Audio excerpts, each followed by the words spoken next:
Niya atong mga ingredients no sa atong chicken Thai basil. Okay. Modified na ni kay na ako'y butangan ako onions and then i-garnish na to sili to be aware sa mga mukaon nga halang siya. Okay? So naatay oyster sauce, black sauce, sugar, and soya sauce, light sauce. Okay?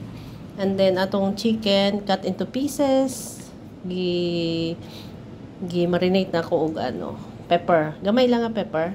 And of course, ang magdala sa kalami, sa kahumot, ug sa kayami ang ato ang garlic. Garlic, pounded it with chili, kanang bird's eye chili ba? Unsa gani na, kanang sili padi. Okay? So, okay. Magsugod na ta sa atong chicken. Taipod atong lunch karon. Pwede man po ni siya pang dinner nato, no? So, unsa nga time prefer ninyo iluto. And shout out, watch out kay ang ato ang garlic ug sili pertining sakita sa ilong. Yeah. Kung hindi ka sanay, ayan, yung ka. Kailangan magmas. Okay? Masimutan yun na ito ang kahumot kalami, makapagutom yung aroma sa atong garlic o sili. Okay, surprise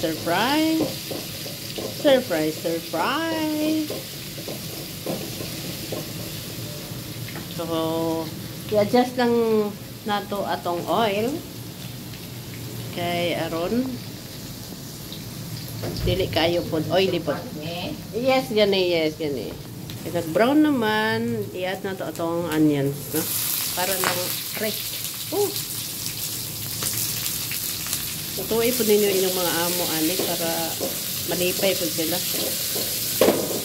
Dali lang din sa lutoon. Okay? Ayan na.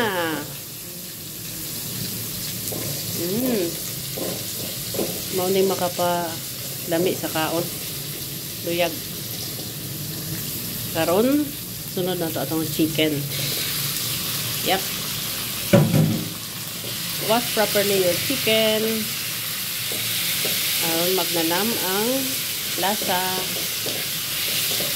Ayan.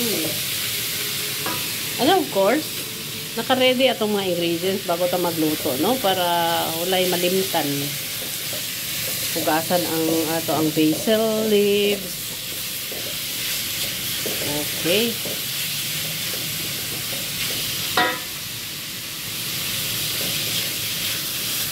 And then natay tom yum soup. Yes, natay tom yum soup. Soup. Kay aron panington ang atong amo. Naganahan sa tuwa ingresan atong salary.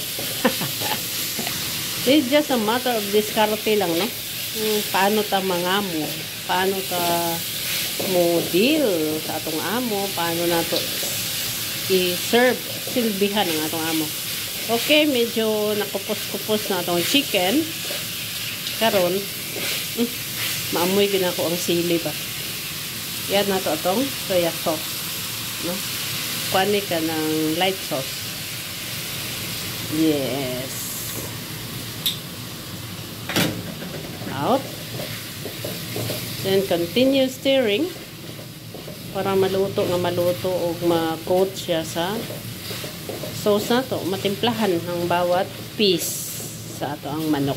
Modified ni siya kay yapila ko ang wings kay lami itong naibukog-bukog, no? Not only fleshy one. Yes. So it depends kung sa ang imong pilion sa inani nga templada. Yan, medyo nagawas na ang oil atong chicken.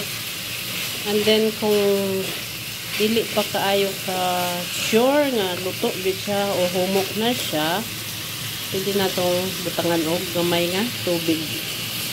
Gamay lang. Para lang na ay gravy siya nga mapalasa nato sa ato ang rice unya. Okay. Now is our oyster sauce. Yeah. Oy!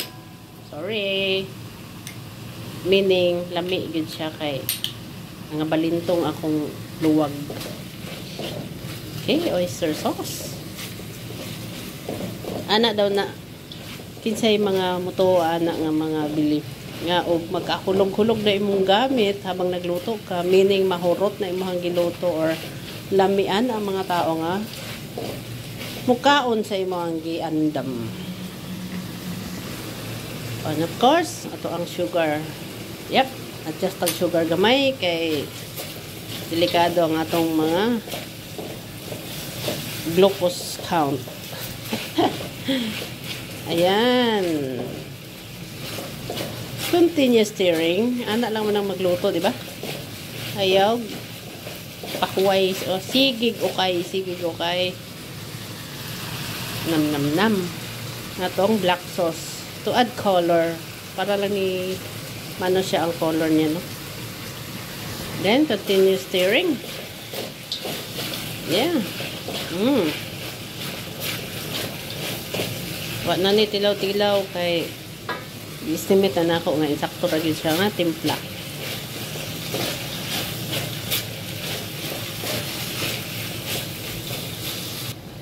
Okay.